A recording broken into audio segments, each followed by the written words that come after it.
I think the first topic we want to chat about, just the two of us, is AI agents. Like Baby AGI is like a wild true loop. Just call in the model. Give it a goal and put it in a wild true loop.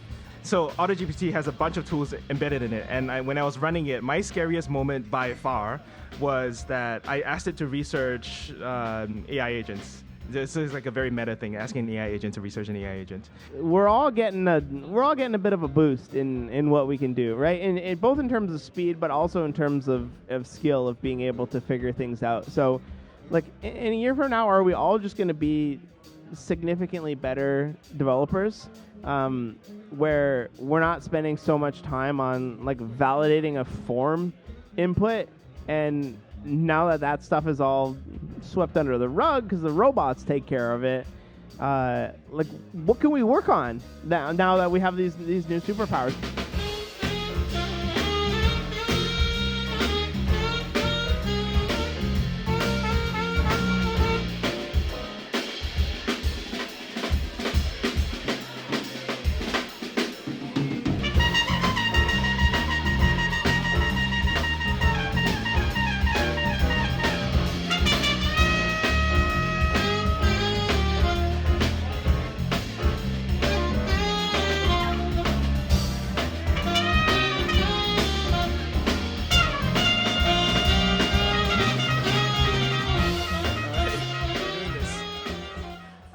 Round of applause for the band, everyone. That was amazing. Woo! Thanks. Thanks so much. I was telling Alessio earlier, my dream gig is to play at a band. Like, I wish I was good enough at music, but I'm not. So here we are talking about developer tooling and AI. How you doing today?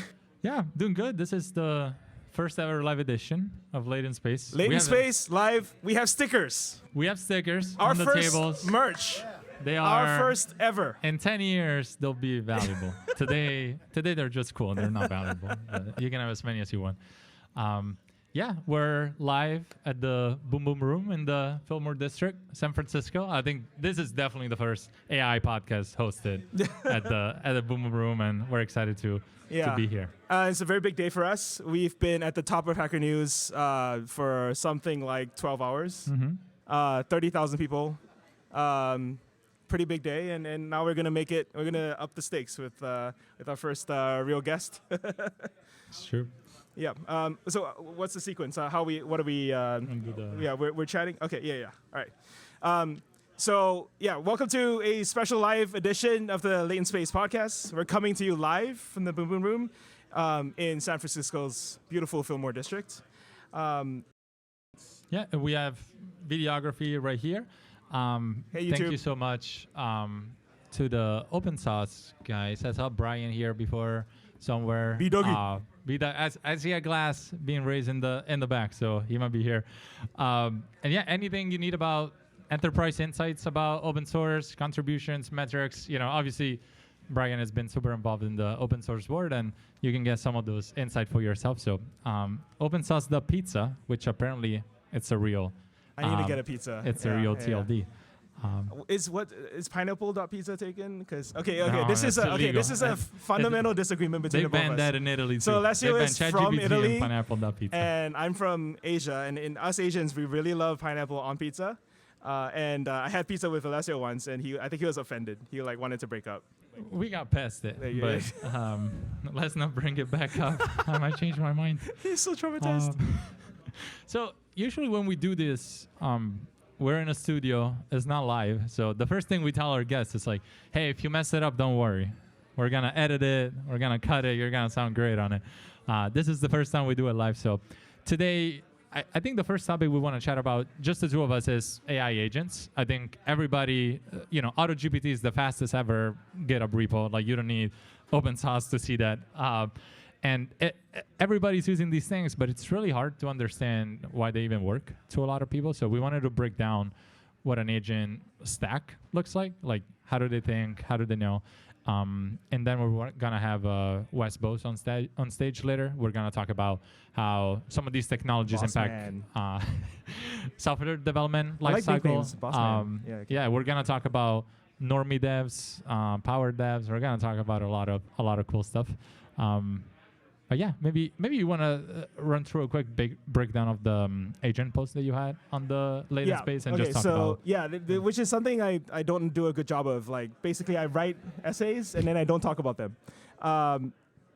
So we're adjusting the mics here.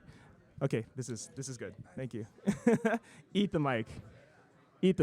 Oh. Okay, so a few weeks ago I wrote about AI agents. Like, basically, AutoGPT in 2 weeks accumulated like 100,000 stars, which is like more than the number of atoms in the universe, and it doesn't do very much. It doesn't do anything. That's true. Why? So, like, what's the interest? I don't know. It's I tried to break it down a little bit. Basically, I think right now we're in a kind of a mania phase of the AI development, and people are paying you to dream rather than to be practical. And I think dreaming has a value. It does. It does. I think the main thing that agents got people imagination with is like, okay, ChatGPT is cool because you ask it something that it knows what you're talking about, but it can't really do anything on its own. So it's helping you be a little better at what you do, but like it's not giving you time back. You know, you still have to like step by step interface with it. Yeah. Versus some most of like baby AGI, it's like a while through loop.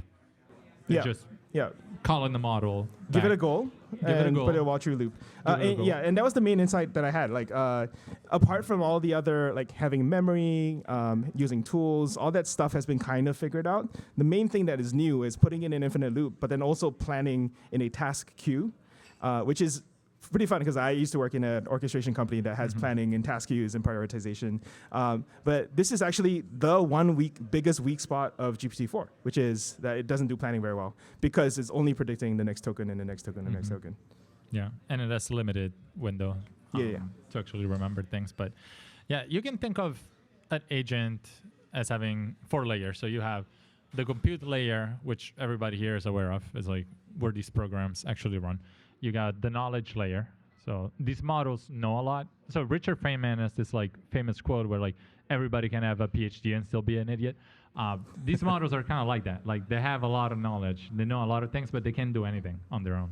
So OpenAI, give us this great gift, and Databricks with DALL-E and StableLM, where they spend a lot of money to give these models a lot of knowledge, and now it's up to us to get them to do something meaningful. And then you have the reasoning layer.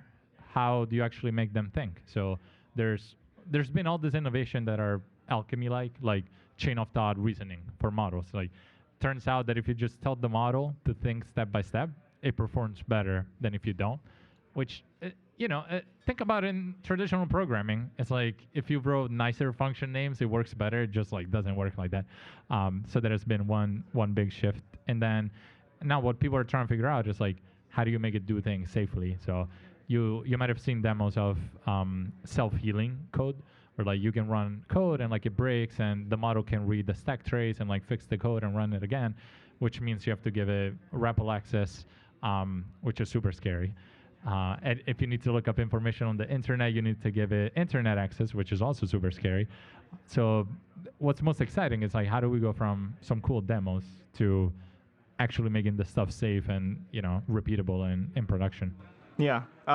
So AutoGPT has a bunch of tools embedded in it. And when I was running it, my scariest moment by far was that I asked it to research AI agents. This is like a very meta thing, asking an AI agent to research an AI agent. The first thing it asked me to do was permission to give it the ability to clone its own repo, and to clone itself and to run itself. And then I was at the point I was like, no, stop, right? And it's a little bit worrying that I have the reserve to do that, but other people might not, and then we'll have out of control agents. But yeah, I think it like the tools can be very powerful if you just give it more and more and more tools. That's why I think out of all the ChatGPT plugins, like the most interesting one is actually Zapier, because it already has like 500 different connectors to like all these other SaaS tools to do stuff. Yeah. I think breaking out of the text and like coming into the, I haven't tried, I know some of you might have seen the Instacart demo where you ask ChatGPT, hey, give me 3 recipes and like order all the ingredients for me, and they show up to people's house. That's kind of scary. That, like you just somebody knocks on your door and it's like, hey, a robot sent you groceries. It's like next time it might not be groceries. It might be more dangerous. So well, you had the 4 layers, right? I think you didn't finish talking about the layers. Yeah. So let's talk about the stack, and then maybe we'll go into detail. Yeah. So the compute layer, it's very basic. The main question is how do you make a runtime safe for some of these agents? Like, if you just run it in your terminal, it can run any command on your machine. You don't want that. So first step is making that happen. The knowledge layer, there's two. We talked about the knowledge that the model has, and then there's the knowledge that you have. So if I have favorite recipes, if I have different things that I wanted to know, the reason why Pinecone raised $100 million and Chroma raised $18 million and Weebly raised a whole lot of money is because they help you store these things in a way that the models can then look up very easily. So the knowledge layers have what the model knows, which has been, put in through the training model, through the training runs, and then you have the embeddings, which is any new information that I wanted to have and acquire on demand, I can store there. Reasoning layer, we talked about a little bit, but you have the prompting reasoning engine, so chain of thought. Other popular ones are React, DSP. I'm not going to bore you with the details, but there's a lot of good paper. DSP, demonstrate, search, predict. I love all these papers. All of them are like one-line papers, but then they're, academic publications and people cite them. Yeah, basically like a lot of, for example, Stanford's work is like, if you ask the model a question, it's right like 35% of the time. But if you ask the model to like answer and then verify and then search other sources to confirm, it gets to like 85% accuracy. And it's not. That's it. That's the paper. Yeah, that's it. It's like TLDR. But it's great improvement, and it doesn't take billions of dollars to like retrain the model. It's just the same model. It's just making it think in a different way. And then there's the guardrails, which I think a lot of you might have experienced before, where our next episode. Next episode of the Latent Space, we're gonna have Shreya Rajpal, who runs Guardrails AI. The idea is like, okay, if I ask it to give me back SQL, how do I know that the SQL is correct? So what she's building is it's an open source project. You can find it on GitHub, but it has things like SQL validation. So before returning you the result, it's gonna run the SQL. It's like a sandbox, and if it works, it's gonna return it. If not, it's gonna re-ask the query. I think this is all infrastructure that it's not there today. That it's fine for the demos, right? If you go on agentgpt.com or whatever the web version is, like you can ask it a lot of things and they're gonna do it well. But imagine you are a real company and using these things to automate customer support. You can use them to automate sales outreach. You just can't do it today. Yeah. And then the action layer. Anything else? Action layer is the scary one. So I think like the most interesting thing, I'm a Ruby by background, and I'm very like, I like clean code and I like things to look very pretty. I think this is where I've seen on AutoGPT they have this really cool pattern of using decorator on their functions in Python, where it's basically like, there's like the docstring for the human, and then there's like the decorator for like the machine to understand how to call that model. And I'm really curious, we talked in our Discord about like syntax versus like semantic programming, and like how things are moving from like, okay, this is what I want to do versus like the syntax to actually do it. And I think the machines are kind of going to get us there. Like you as the human, you're going to write, okay, this function is going to take, a list and like, duplicate it, each item, whatever. You don't have to like know how to use map and like reduce and stuff like this. You can just ask it and then the model does it for you. That's a simple example, but I know one time I was using an extra template, and I never write front-end code. There was like a use effect at the bottom, and I wanted it to do an extra thing, and I go to the model and I'm like, hey, when it opens this model, I also want it to do this, and it gave me a code, and it was fine. And then I was in the Discord, and I'm like, hey, Shawn, I still can't get it to do. He's like, what the heck are you doing? It's like, why are you using use effect for that? Why are you putting the code that way? And that was like one of the first moments when I was like, okay, I just want to tell these models what I want to do. I don't want to give them code and then have them write more code that might be wrong to begin with. Yeah. Basically, it was trying to use a use effect when it should have used, like, I think, an event handler. Like, it needed to read Dan Abramov's post on you should not use a use effect. But that is one of the hard problems of computer science, whether or not you should use a use effect. So, yeah. You ran into that. Yeah. What do you think about agents and kind of like some of the use cases, some of the safety, and kind of like, so, you know. Yeah. I think it's huge. So the way I put it was, there are 4 killer apps in AI so far. What I mean by killer app is straight up, will it make $100 million? So first one is generative text. That's Jasper. Already made $100 million. Second one is Midjourney, generative images, which is Stable Diffusion and Midjourney. That one is, I think, at $75 million, on its way to 100. Third is ChatGPT. Goes without saying. And fourth, I have forgotten what I mentioned in my blog post. But fifth is going to be agents. And I really think that it's on that order of magnitude big. And I think basically just automating away regular routine work, and as long as it's within like constraints that we understand, it's going to be very helpful. So the agents that I already use today the most, you've used it, most people in this room have used it, is my Savvy Cal agent, my Calendly link, right? I drop a link, it just does scheduling for me. Like I drop a link, my people interface with me through that calendar, and I don't talk to them, I don't have to until the Zoom call. But that's a very limited form of agent that has no AI in it. But like, what if we expand its scope a little bit, and a little bit more, and a little bit more, and it just does more things like schedule meetings. And I think we can identify pieces in our day-to-day jobs that fit that description, whether it's writing tests or Git commits or PRs, or even visualizing code bases. Like I understand a code base so much more when I visualize it. So yeah, I think the agents are here to stay, and I'm very excited about them. Yeah, Mike Conover from Databricks, he came on the podcast, and one example he gave was spreadsheets. When spreadsheets came, a lot of accountants were like, I spent all my career like learning how to like write numbers on a piece of paper, and now I'm gonna be out of a job. But it turns out that they can do a lot more interesting things than writing numbers on a piece of paper. So as software developers, like a lot of the thinking is like, okay, if I'm not gonna have to write boilerplate code, if I don't have to write unit testing, if I don't have to do, CSS, like weird rules that I don't understand, what can I do? That's the question. Like, I've never heard of a company that is like, I have enough software developers. I couldn't use anymore, like I'm at capacity. It's just not what it is. So. Yeah, and I think like actually our software engineers, like we understand better because we already have some limited forms of agents that do stuff for us. So think about operating systems, think about databases, and think about cloud platforms, right? All of those are layers of abstraction that kind of abstract away some stuff away from you. It's like operating systems, they manage memory behind the scenes. Databases, they do cleanup behind the scenes, or they page in and out of stuff so you don't have to worry about it. And cloud platforms, they self-heal, just like Kubernetes. So like there's all these abstractions that kind of look like agents already, and we're just expanding the existing scope. And we don't have to worry about them as much. Mm-hmm. Yeah. I think we might have talked about this before, but I think the big breakpoint is going to be where people are going to be comfortable giving their agent in touch with another agent. I was at a demo day a couple of weeks ago, and there was this like new dating app where you basically talk to an agent, and you would teach the agent basically everything that you like. It's like what you're looking for in a date, and like, do you want kids, and like, do you want to live in the same city or whatnot? And then agents would talk to each other, and you would have your agent go talk to somebody else's agent and have like an agent date.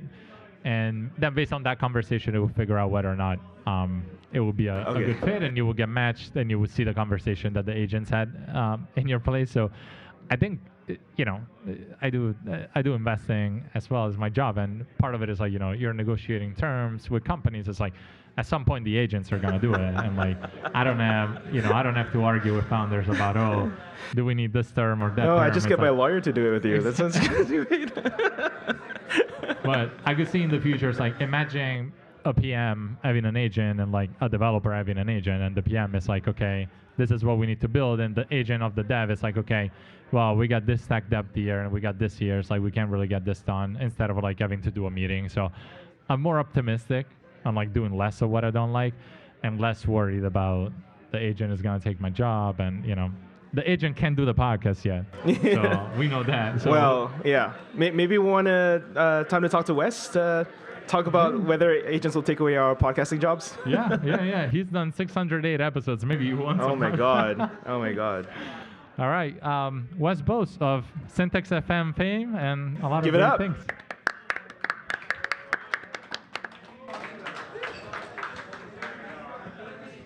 Wes, I think you're guest number 11 on our podcast.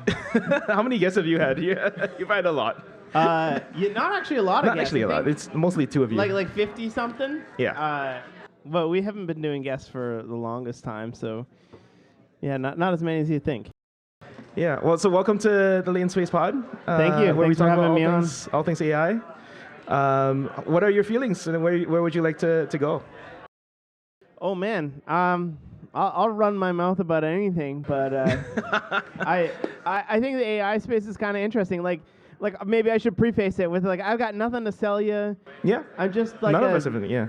I feel like there's a lot of people apprehensive about the AI space right now because of they got burned or they saw the crypto space kind of get all pumped up. There's vibes. And then like there's nothing useful in that space. At least for me. Like I understand there's like countries you can't get cash in, but there's no use for a lot of that stuff. And I think a lot of people got burned by that, thinking that they're gonna miss the boat on Web3 or whatever the hell that is.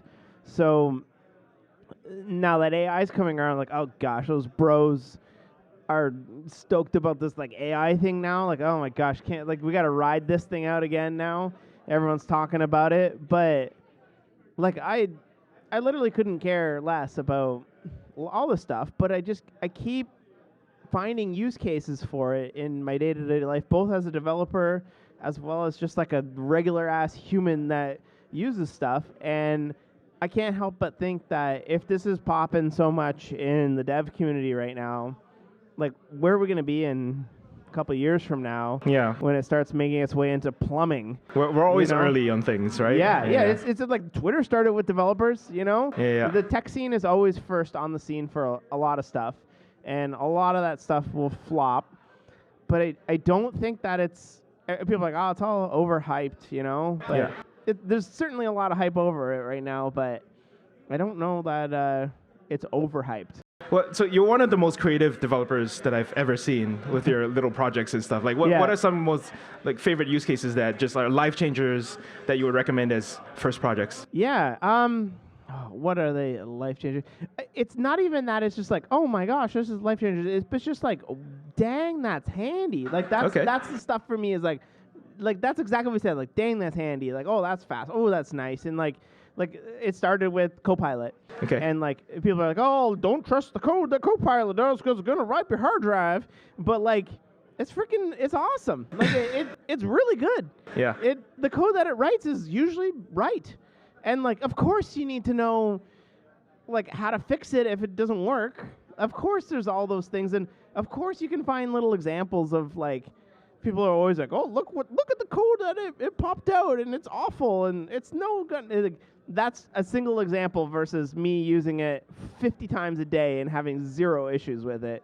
So if you're in like that camp of like being like, oh, I'm not sure about this, yeah, I would definitely take a look into it. So like Copilot is one right now, but like researching my talk today, for my talk is just like I would just like pop questions in instead of Googling things. I would just pop questions in about like what's the engine behind Cloudflare Workers and how does it work and what's the difference between an API or what's the difference between an engine and a runtime, and like it's so handy. You get to ask all the stupid questions that you're too afraid to ask. Yeah. Because people think you know everything, or they judge you. You know. Yeah, but like I'm not afraid to admit that. I do a lot of research, especially for the podcast. Is that like I don't know anything, but I'm very good at figuring it out pretty quickly. And I find that it's a fantastic research tool. Yeah. How about like a little script or something that's like a utility that you might have worked on? I wrote like a little script that does date formatting. Oh. Because I was like, the freaking date inputs are awful. Like all these companies say, like, select your birthday. We're gonna start you at like yesterday on the date input. Like I was not born yesterday. Yeah, literally nobody that was born yesterday is filling out a form to get their passport. Yeah.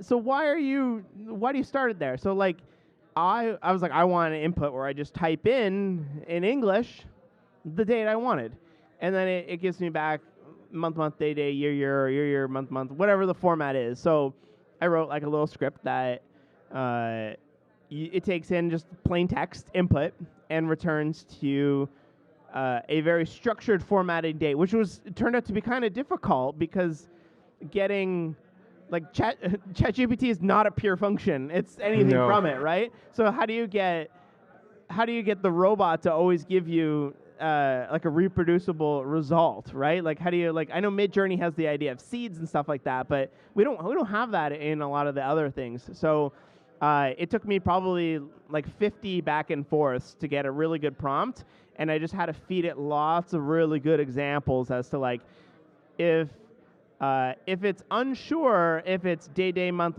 year, or month, day, year, because y'all Americans goof up the input. I guess you both are not American, so we can talk about this. Yeah. But use metric system, guys. It was awesome. So I built a nice little input above your date picker. And of course, you can still use the date picker normally, but you can enter it in as text. And I said 3 days after the Blue Jays won the World Series, this is for the second time. And it's perfect, and it's able to parse natural language into something that is usually a pain in the butt to fill out, which is a structured date input. Yeah, amazing. And then as a teacher, how's it change what you're going to teach? Oh, it's awesome because you don't have to teach that much, maybe. I don't have to it's going to take your job. No, I think it really helps because I have 6 years worth of Slack messages and every hour I've ever taught on video and transcripts and things like that. And now I'm able to feed it all of that data, feed every question that's ever been asked. Are we going to have AI Wes into it? Maybe at some point. It's not something I've gone into, but now I think how do I give it every word I've ever spoken that I have recorded and have it know a little bit more about me, because it'd be fantastic. Even my own questions is just about like I find myself being like, when did that happen in my life? And the first thing I do is I go into Google Photos and I search for things that I remember seeing at that point. And then you can look at the timestamp and the GPS coordinates of when that happened. I find that such a handy thing to figure out when events in my life happened. And wouldn't that be even better if I could just ask it when was my daughter born or something like that, You should know. That's obviously a joke, but yeah. Cool. Yeah. How do you think about, in your work especially, things that you definitely don't want to do, that you're hoping these agents take over? You mentioned something about the learning and the question answering. Things that I don't want to do. Like support email is a really good one. I am finding it really easy to just quickly fire off an email to specific support. Helping people. Not that I don't want to help people, but if somebody can ask it and it's been trained on all of the previous answers, right? If a question has been asked 30 times, then the person can get the answer immediately and then keep going on their way. So stuff like that, I think, is going to be pretty handy, as well as being able to on the podcast side of things, we're taking all the transcripts and feeding them into the embeddings API. And what the embeddings API will allow us to do is find similarity between things. So you can say, all right, you like this podcast, here are 3 others that are similar to that, right? And that's so much better than tagging or creating a list of podcasts or something like that, because all of that can just be automated away. So I think there's a lot that can be done with the saving them as vectors in a database and then searching based on that, and then you can even feed them back into OpenAI once you have the results and have it summarized based on that. It's wild. Yeah. Can you believe back in the day in WordPress or something we had to manually tag our posts? Yeah, and my own website has so much uncategorized. It's you have great ambitions to categorize, but nobody ever does that, And you're giving a talk at JS Nation on AI and the future of development. I listened to your pre-talk interview. Yeah. And you call yourself a normie dev, which I think, I would consider you. Many of us are normie devs. Exactly. How should people think about how to use these things in their day-to-day and what to really focus on changing in their workflow, because it's going to be different in the future versus what is still going to be core to the software engineer experience? Yeah, it's a good question, and I should say like I don't know what's gonna happen to us. You know, I really don't know. But what I think is that we're all getting a bit of a boost in what we can do, right? And both in terms of speed, but also in terms of skill of being able to figure things out. So, like in a year from now, are we all just going to be significantly better developers? Where we're not spending so much time on like validating a form input, and now that stuff is all swept under the rug because the robots take care of it, like what can we work on now that we have these new superpowers? Like people seem to think that like technology is just gonna stop at like where we are is fine, and we're all gonna lose our jobs because like we're fine with the status quo, and like the robots will just do what we have. But like what happens if we all just get like extremely better, and then like what do we build past that? You know, like the sky's the limit. Yeah. Amen from Ben. Amen.